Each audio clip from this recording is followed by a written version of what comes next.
Hello, welcome to my first long YouTube video. So I thought I'd do a video on the full process of my suspension restoration and installing polyurethane bushings on the car. So I'm going to run you through the full process of everything that I did, and then I'm also going to tell you at the end of the video if I think it was worth it or not. So I hadn't actually planned on doing a suspension restoration just yet. I knew it was sort of something I wanted to do further down the line, especially as I'm planning to turbo this car. So I want the suspension to be absolutely perfect, you know, ready to handle that power. But I was scrolling through Facebook Marketplace and I found this energy suspension kit at an absolute bargain. So yeah, I thought, you know what, let's just do it. And suddenly I was up against a whole suspension restoration, and I've never done anything like this before. So if you've ever worked on an MX-5 or just any old car in general, you know how bad the rust can get. So to say that getting the suspension off was a struggle would be a hell of an understatement. So originally my plan was to be dropping both subframes, but I had a bit of a problem on the rear subframe. So one of the subframe studs actually came loose while I was loosening it off. So I ended up having to cut it off, and then I had to cut a hole in the top of the frame rail, which is in the boot. So now I've just got a big hole in my boot that I'm going to have to figure out how to fix. So after that ordeal, I decided I'm not going to bother dropping this front subframe.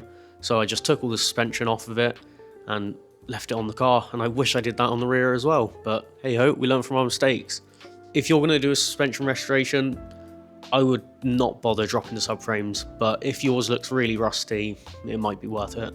So after all the suspension arms were off the car, it was then time to try and get all the old rubber bushings out. So to do that, I started off with a 2-jaw puller. Now, don't know if you can see that, but I bent it. So that's how hard it was to get these old bushings out. Right, so update on this bushing, I've bent my tool. That's always good. I then upgraded to a 3-jaw puller. Now this sort of did the job, but if you're going to be doing this, I would highly recommend using a blowtorch. It makes getting them out a lot easier. But one thing to note, if you are blowtorching the rubber bushings, do yourself a favour and wear a respirator. You don't really want to be breathing in rubber smoke. Yeah, it's not the nicest. Now once all the bushings are out, it was then time to clean them up and get them ready to be painted. So I actually went and got myself a sandblaster. So this one's from SGS Engineering, and it was only about £100, I think. So if you are thinking about doing this sort of thing, I would highly recommend a sandblaster. The only issue with sandblasters is you do actually need quite a big air compressor, and we only have a really small one in this unit. So annoyingly, that meant I had to stop every 15-20 seconds or so just to let the air compressor catch up.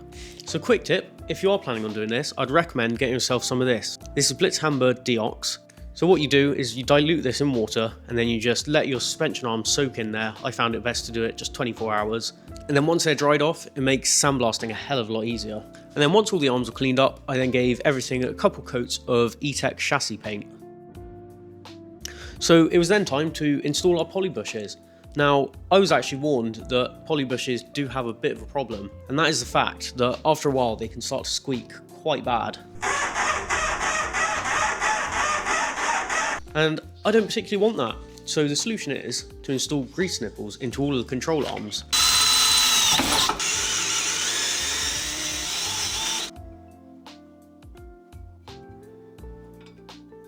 So this just means that every 6 months to a year or so, you just have to jack the car up, get under there with a grease gun and just grease all the fittings again, and it should keep them nice and smooth and quiet. Now, so far into it, it had taken me about 12 weeks because I really had not been doing much work on the car at all. You know, I'd just come in here once, twice a week, but I wasn't, you know, getting all that much done. So I decided I was going to give myself a deadline. So while the car was sat here with not a single piece of suspension on it, I signed it up for Bristol Car Fest. Now, this was a charity event. It was for a young lad, Harvey, who unfortunately passed away recently. So the car got accepted to be on display, which meant I really had to try and get it done in time. So I decided to recruit myself a bit of help. So I got a couple of mates to come down one evening, give me a hand, but that didn't go very well. Got to start jacking up a bit. I'll jack it. Yeah, keep jacking it. Jack it harder. Jack it harder. Right, keep pushing. Keep pushing. Oh, here we go. Can you feel it yet? Just put it all in. Right, jack it again. Balls deep, go for it. Jack it again. So yeah, pretty much nothing got done. In about 4 hours, we managed to put the subframe on the car. That was it. So after a couple nights of staying here on my own until about 1 AM, the car was finally getting somewhere close. But it was then the day before Bristol Car Fest and the car still was not done. So again, I got my mate to come up here and help me, and this time we actually got some work done. So we ended up driving the car out of this unit at 11 PM and Bristol Car Fest was at 8 AM the next morning. So literally just driving this car a couple meters out of the unit, I could already tell the difference that the poly bushes had made. So since getting the car back on the road, I think I've only done about 100 miles. But just from those 100 miles, I can tell you the difference that poly bushes make is incredible. The suspension is way stiffer now. You can feel almost everything on the road, and honestly, this thing feels like a race car now. So in conclusion, I think that poly bushes are a really good mod to do on your car. Yes, it is quite a lot of work to do, and it sounds quite daunting, but honestly, it's not really that hard. You know, I'm pretty sure anyone can do it.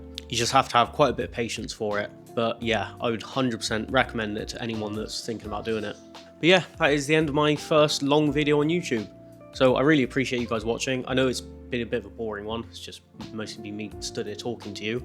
But hopefully soon I am actually going to start on my forged engine build. So watch out for some more videos in the future. Make sure you like and subscribe, and thank you for watching.